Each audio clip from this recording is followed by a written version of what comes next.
everyone, it's Emily Graziano here, and this, as promised, is my Ace Frehley concert experience video. I've got a lot of ground to cover here, guys, and I am gonna try not to go too fast because when I'm excited, sometimes I can talk like super fast. But I have my script here, and as long as I stick to the script, I should be fine. But I don't make too many concert experience videos that much, so I just want to first dedicate this video, firstly, to the one who loves Natalie Wood just as much as I do. You know who you are. And secondly, I want to dedicate the video to the person who recently gave me a rare relic of my childhood that I never thought I would get due to the scarcity of them. Thank you so very much from the bottom of my heart for that. It really means so much to me. So thank you so much. Okay, now guys, oh, and lastly but not leastly, last but not least, I'd like to dedicate this video also to my wonderful mother, who just was so awesome. She's awesome every day of my life to me, and I'm so lucky she's in my life because I'm adopted, and I'm so lucky that she's in my life. And she's also co-producer on this video because she's the one who helped me, you know, like double-checking the organization of this script, and who helped me just organize all my thoughts together, double-checking everything. So thank you to my wonderful mother, Sandy. Okay, guys, my concert that I went to see for Ace at the Arcada Theater, July 1st, 2023. So my mom and I actually got there early, and we met Emmy, the merch girl. And she gave us, here, wait, this may give something away. She gave us these VIP wristbands. Yes. More on that later, everybody. She gave us those VIP wristbands, and we actually learned her name is Emily, like mine, but she's a Cancer, and my mom is a Cancer, so it's like, wow, this is so cool. We just had some small talk with her because we were there early. We actually took some pics of the ceiling because there were all these like record sleeves on the ceiling of the restaurant, and we took pictures of the pinball. Well, I took pictures of the pinball machine as well. And reading from left to right in the venue, it was Aerosmith, Guns N' Roses, Led Zeppelin, Kiss, Rush, and Foo Fighters. And we ate and kind of people watched, and we had some small talk with some other fellow fans, you know, just standard stuff. And then it was time for the concert. We were on the audience left, like the far left, or stage right, third row back. Guys, there were some casual fans behind us, and they were talking about a meme. And I kind of glanced back nonchalantly, but I caught a glimpse of the meme they were talking about on this guy's phone, and then they were like verbally mentioning it. It was the Ace, I'm a plumber meme, and the guy's like, yeah, I have no idea what it means. And I was cringing in my seat. I'm like, oh my god, this is so embarrassing. Do you even belong at this concert? Not that I'm a gatekeeper or anything. Concerts can just be fun times for everyone, but it's like, oh my god, this is embarrassing. I wanted to I was like sliding down in my seat. I'm like, oh god, that's embarrassing.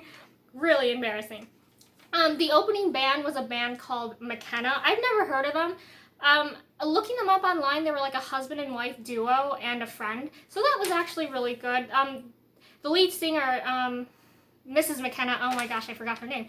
She has a gorgeous voice, and as she was walking off the stage, I told her when she was leaving the stage, because they were going to go sit out in the lobby or whatever in the Rockin' Zaw merch booth with their CDs. I'm like, you've got a great voice! So I wanted to make sure she knows that. Let's see. Okay, so pretty soon it was time for Ace to go on, and he actually had a fun set list. It was Kiss heavy, but with some really great deep cuts. I've got the list right here. You know, you don't always hear Speedin' Back to My Baby. You don't always hear Hard Times. You don't always hear Snowblind. Getaway, that was the highlight for me, honestly, because I never thought I would hear something like Getaway in the set list. Strange Ways, again, you don't always hear that all the time, so that was a pretty cool thing. But then there were like the staples, Rip It Out, Rocket Ride, of course, New York Groovin' shocked me, and the encore was Deuce, everybody. Ace was a little bit under the weather because the gig previously, before ours, was an outdoor venue in really bad wet, rainy, windy weather. I felt really bad when he said that, and he's like, yeah, I've got a little bit of a chest cold, but I didn't want to disappoint you guys. I'm like, that really kind of got to me a little bit. And guys, now, I want to say that the concert was great. A lot of people were giving Ace flack online or whatever, but guys, honestly, I know it may not have been maybe the best physical performance, but guys, here's the thing. Ace is still with us. He's performing, and yes, he may have been a little bit under the weather, but he's performing, doing what he loves to do, and I say for that, rock on, Ace. Isn't that the real definition of a rock star? Isn't it? So I just wanted to say, Ace, you were fine, and you did not disappoint, everybody. He didn't disappoint. I was not disappointed, and either was my mom. I just really wanted to say that. So, guys, now I want to say this may be a surprise to you guys because I didn't really say anything. But, guys, my mom and I, we met Ace Frehley. It was amazing, but, guys, there's kind of a mini backstory with the VIP line that I'm going to share. I'm going to share it all. I will. Okay, so we did the VIP. Before we went back, and we were hanging by the merch bar, I actually started talking to the lead guitarist in McKenna because he saw my Trouble Walkin' album I brought, and he's like, oh, what year did that come out? And I'm like, oh, 1989. And then he said, you know, I wasn't alive then. I'm like, oh, really? And then the other guy in the band said, yeah, today's his birthday. I'm like, wow. And he's like, yeah, I'm 21 today, and I dye my beard just to look older. I'm like, so they totally carded you at the bar tonight, right? And he's like, oh, yeah. That was really sweet. When we were also by the merch bar, Ryan came out, started taking pictures, you know, saying hi with fans. I didn't get up there because I didn't want to, like, be rude, so, to the guy in McKenna. So, it's okay. It's totally fine. We were actually in an assigned line once we went back to the theater, and we actually, in line, saw Scott Coogan leave the theater, the drummer. And this guy in the VIP line, a fellow guy in the VIP line, shouts out, hey man, you're great, or something like that. And then my mother shouts out, you're amazing! You remind me of Eric Carr, the way you hit those drums with that power. And then Scott genuinely says back, aw, and then this is where I chimed in, and this is my opportunity to do something nice for my mother, because she's always doing amazing things for me. I said, my mom loves drummers! Can she please get a picture with you? And it turns out he included me in the picture as well. So that was really, really awesome. He's like, yeah, we're the Coogie Sandwich. And it's like, that's so funny. Guys, he's actually, I did not know this, he's related to Jackie Coogan. Somehow, I'm not sure how, it wasn't specifically stated, but Jackie Coogan was Uncle Fester on the Addams Family. It's like, wow, oh my gosh, that's really, really awesome. So that was really awesome. So when we got to the door, right,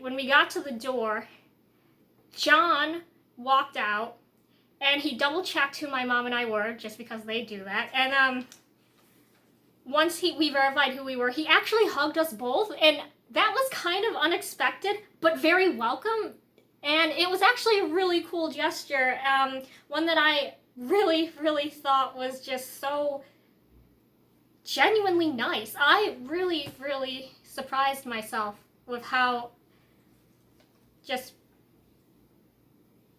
sweet it was. It was just very welcomed in the end. Even though it was unexpected, it became very welcome. So guys, here we go. I walked in, right? And I said hello. And I'm really nervous, but happy. And so I sit down next to Ace on the couch. But I leave him a very generous amount of personal space, right? Because I don't want to overbear him. My mom, she's behind me, she walks in, and she sees I've left too much personal space, not enough room for her on the couch, and she's like, Em, scoot over, move over. And Ace is like, yeah, I don't bite. And then I scoot closer to him, and internally I'm like, I'm sitting next to Ace Frehley. Like, how is this even possible? And then my mother reached over to shake his hand. Guys, he took the album out of the protector sleeve and said, so do you want this personalized? I'm like, yes, please. Very excitedly, but, you know, trying to play it cool, even though I'm, like, totally flipping out on the inside. Guys, I was like trying to keep my cool. I was trying to keep my cool. I got to tell Ace a couple different things. I told him about the I Want to Go Back song on Spaceman, how it was my favorite. And then he said, oh yeah, that was a cover version. And a lot of people come up to me and say that, and I'm very proud of how that turned out. And guys, I actually got to see it played live, because he debuted that live song at the Arcada Theater in 2019 at the first concert I was at. So then, like, now that I have a connection with it, it's always just been that awesome for me. So that's really cool. And there's video footage of that, by the way, online. I also told him that I've been a fan since I've been 2. And then he asked me my age now. I'm like, oh, I'm 26. And then I told him that Trouble Walking was my favorite solo album of his. And he was kind of surprised. He's like, really? He turned it over trying to remember which video he shot in San Francisco. And it turns out it was Into the Night. John reminded him it was Into the Night, of course, off Frehley's comment. And then he reached over to my mom, because she was holding this while it was just waiting for the right moment. This is the 97 solo poster CD that she bought. I mean, she bought this CD back in 1997 when I was 1. Maybe she bought it before she even went to China to adopt me. So this was really something special that she wanted. She chose out her own item, right? It's so important that she did so. So he signed that for her. Really cool. And let me get my bearings for a minute. Oh, so when we posed for the picture, right, before we left, Ace wanted to double check to make sure that to make sure that the picture was okay, and he actually held my mom's phone for a few seconds, double checking the picture, and I quietly said, I'm like, Ace Frehley's holding your phone, and my mom just smiled about it. Ace was just more concerned about how he looked in the picture, so he probably wasn't fazed by it. That's okay though. That's totally okay. And because I was sort of like dominating the conversation, telling Ace all this stuff, I'm like, oh wait, shoot, I have to let my mom talk. So I let my mom talk to him. Yeah. And Ace actually confided in her that he had a chest cold, even though he told the audience in the concert. He said, oh, I have a chest cold, probably from last night's gig, and that his knee was really bothering him, and he didn't want to disappoint anybody. And I overheard him say I didn't want to disappoint anybody, and my knee's really bothering me. I felt really sad about it, and stupidly did not say, hey Ace, get well soon. I didn't say it. I was just so hyped up in the moment, I guess. And my mother then said to him, you could never disappoint anyone. And Ace responded with a fist bump. Ace Frehley fist bumped my mother. Yeah. And then, my mom was talking to Ace. I started talking to John and Lara, and I told them my farewell story because we were leaving. I'm like, oh, this will be clever. Like, internally, I was thinking that. So I told both John and Lara, I'm like, oh yeah, I wanted to go to the farewell concert when I was 4, well, I was really 3.5, and my mom didn't take me. She refused to take me. And I'm like, the only way now I can justify it in my mind is she didn't want me to lose my hearing before I went to kindergarten. Like, that's the only justifiable reason that I can think of now. It's what gets me through the fact that I didn't go to the farewell concert. But shortly after that happened, we gathered our things and we left. But guys, we were so excited. We were just beaming. It was so cool. I couldn't have asked for it to go better. Everything turned out the way it was supposed to, and I, honest to God, will remember this for the rest of my life. It will stand out as one of the coolest moments in my life, hands down. I'm just so thankful the way everything turned out, and that even though I was really nervous, I hoped I didn't come off as nervous, and it was just really, really awesome. So yeah, this will go down as like the best concert, I think, that I've seen for Ace, and possibly overall. So guys, I didn't want to keep this too long. I wanted to keep it under 20 minutes, but I wanted to say that this was just awesome, and I'm finally glad I got to share this experience with you guys. So thank you so much for watching, and again, I'm really glad that this all turned out the way it was supposed to. Thank you. I'm Emily Graziano, and I will see you in the next one. Thanks so much for watching. Bye-bye.